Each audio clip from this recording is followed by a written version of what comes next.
بسم اللہ الرحمن الرحیم۔ رسول اللہ صلی اللہ علیہ وآلہ وسلم نے ارشاد فرمایا، مسواک منہ کو صاف کرنے والی اور رب کی رضامندی کا باعث ہے۔ رسول اللہ صلی اللہ علیہ وآلہ وسلم نے ارشاد فرمایا، خیرات کو مت روک ورنہ تیرا رزق بھی روک دیا جائے گا۔ رسول اللہ صلی اللہ علیہ وآلہ وسلم نے ارشاد فرمایا، تم اپنے لیے شفا کی دو چیزوں شہد اور قرآن کو لازم پکڑو۔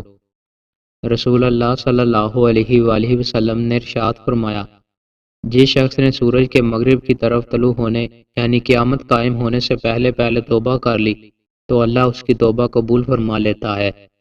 رسول اللہ صلی اللہ علیہ وآلہ وسلم نے ارشاد فرمایا، جس نے ہمارے دین میں از خود کوئی ایسی چیز نکالی جو اس میں نہیں تھی تو وہ رد ہے۔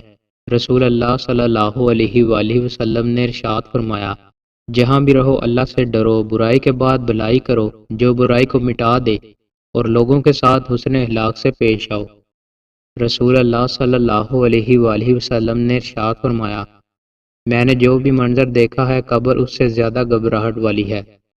رسول اللہ صلی اللہ علیہ وآلہ وسلم نے ارشاد فرمایا، ذی الحج کے 10 دنوں سے بڑھ کر کوئی دن ایسا نہیں ہے جس میں نیک عمل اللہ کے نزدیک زیادہ محبوب اور عظیم مرتبہ ہو، لہذا ان 10 دنوں میں تحلیل لا الہ الا اللہ، تکبیر اللہ اکبر اور تحمید الحمدللہ کثرت سے پڑھا کرو۔ سورہ ملک کی فضیلت۔